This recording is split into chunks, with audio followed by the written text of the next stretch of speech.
The following is an EHC media production. What's going on, RWT? This is your boy Moses Marquez, and I'm here to bring you the word of the day.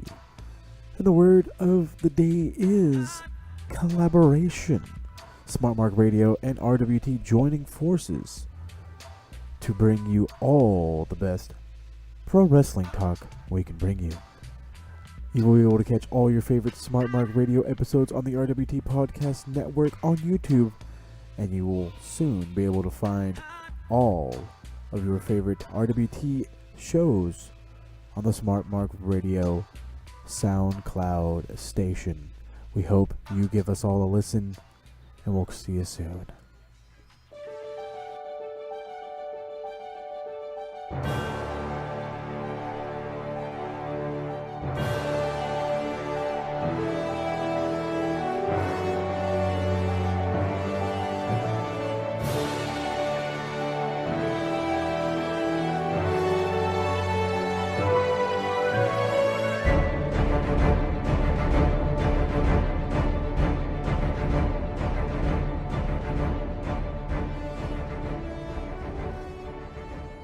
We taking control.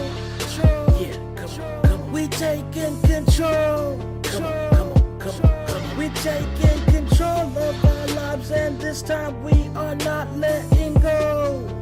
Yeah, come on. We taking control. Yeah, come on. We taking control. Come on. We taking control of our lives, and this time we are not letting go. Ladies and gentlemen, welcome to the best 10 minutes in the universe. Welcome to War on Raw.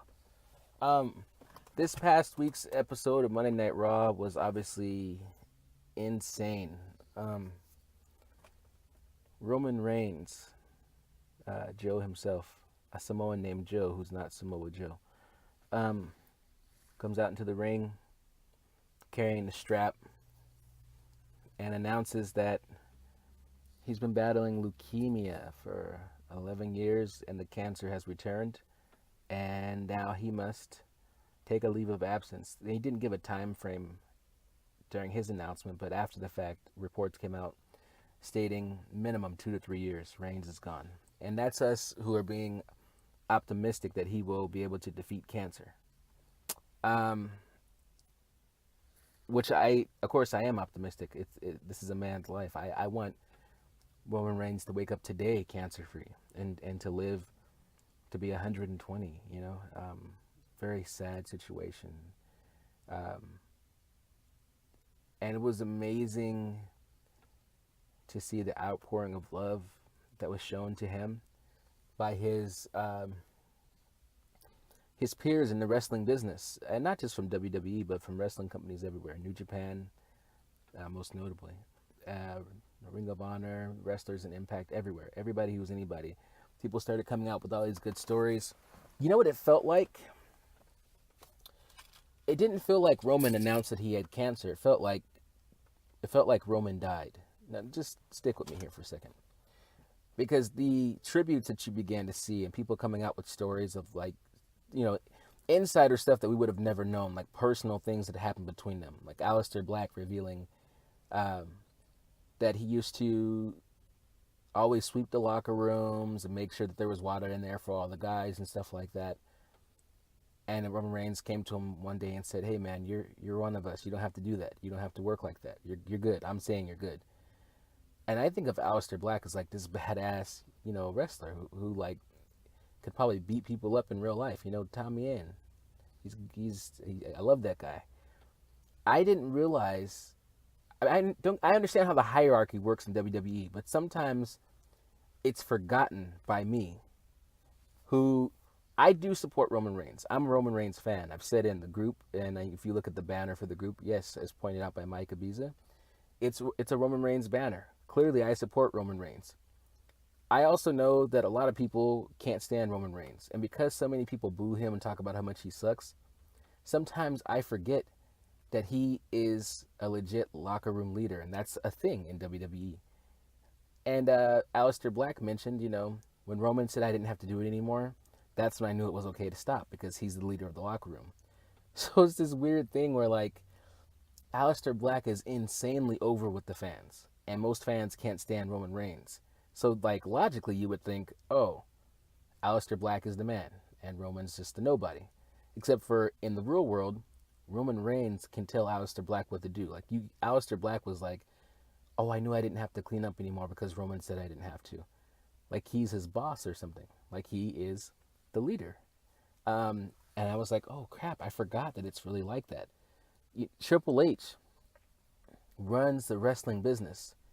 Anybody that knows anything about that business knows that he took all his instructions from The Undertaker. Triple H was always, in my opinion, more prominently featured than The Undertaker. Just look at their championship reigns, the differences in numbers. Triple H was headlining WrestleManias, Stone Cold Steve Austin, The Rock, all these guys that maybe historically were more over than The Undertaker during certain parts of their runs, stuff like that. But The Undertaker was judge, jury, and executioner in the locker room, and he led the locker room. So it's like, no matter how over Stone Cold Steve Austin was, Stone Cold would have to ask, permission out of respect to Taker. Can we do this? Certain things, can we do that? Blah, blah, blah. It's like, I just forget that sometimes. But back to Roman Reigns. The point is that with people coming out with all these tributes to him and stuff like that, it felt more like the kind of thing that you see when a person dies, And what was good about that is that presumably, we don't know what happens when we die. But let's say when you die, you're dead. Let's say that's what happens. People never really get to see, how people really feel about them. Really. They're not alive for that part. They don't know how loved they are and how much people appreciate them, how people didn't forget these interactions, the gentleman who Roman Reigns gave him a pair of boots because he couldn't afford any, stuff like that. But Roman got to see all the love, which was in stark contrast and complete change to what he normally sees, which is a lot of hate, right? Good for Roman. The controversy for me comes in where people were suggesting that WWE was somehow, that they disrespected Roman Reigns because he made that announcement, and then after that, the show went on. Now, one of my favorite guys in the world right now, Daz E Dangerously, so eloquently pointed out, a man by the name of Owen Hart. And if you don't know anything about Owen Hart, just message Dave Burnham. He'll give you so much information. By the way, Owen was not a nugget. He fell from the Raptors, making a special entrance, right? Hit his head on the turnbuckle and died right there in the ring. Died in the ring. They announced his death. Jim Ross had the unfortunate task of announcing that Owen Hart had passed away that night. And then they went, coming up next, we got a crazy matchup that's been brewing for weeks. It's one of those things where it's like the show must go on. And in the case with Roman Reigns, I'm with Daz. I don't get how people could think that what happened with Roman was so disrespectful when a man died in the ring and the show continued. You think that the show is going to stop because Roman announced that he had cancer? Now, the thing about it, too, is I don't know the logistics of it, but if I had to be a little bit cynical, I would say that Roman Reigns announcing that he had cancer at the beginning of the show, rather than ending the show that way, if just being cynical, maybe it was done as, a ratings thing.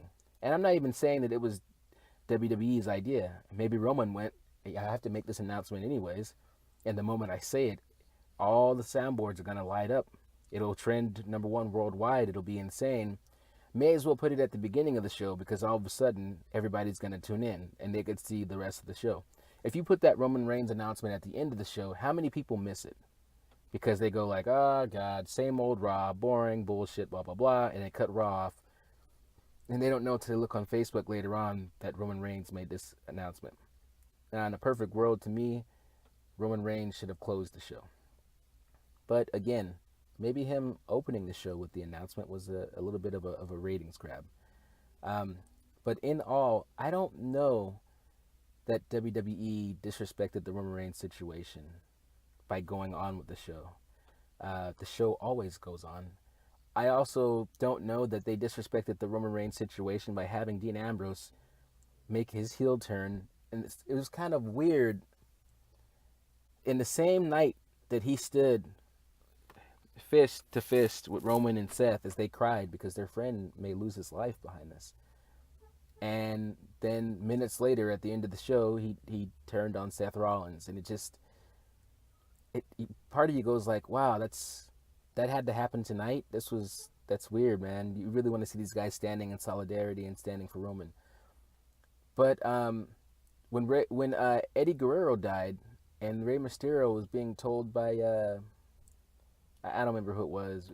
I think it may have been Randy Orton or something like that.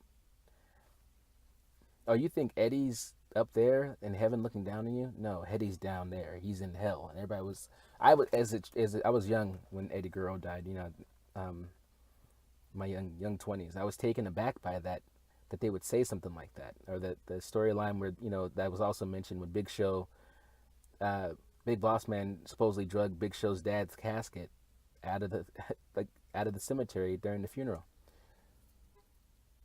This stuff looks horrible to me, honestly. But I suspect that people who are in this business, they want to give it all to the business, every bit of it. And if even in their death, if it could somehow be used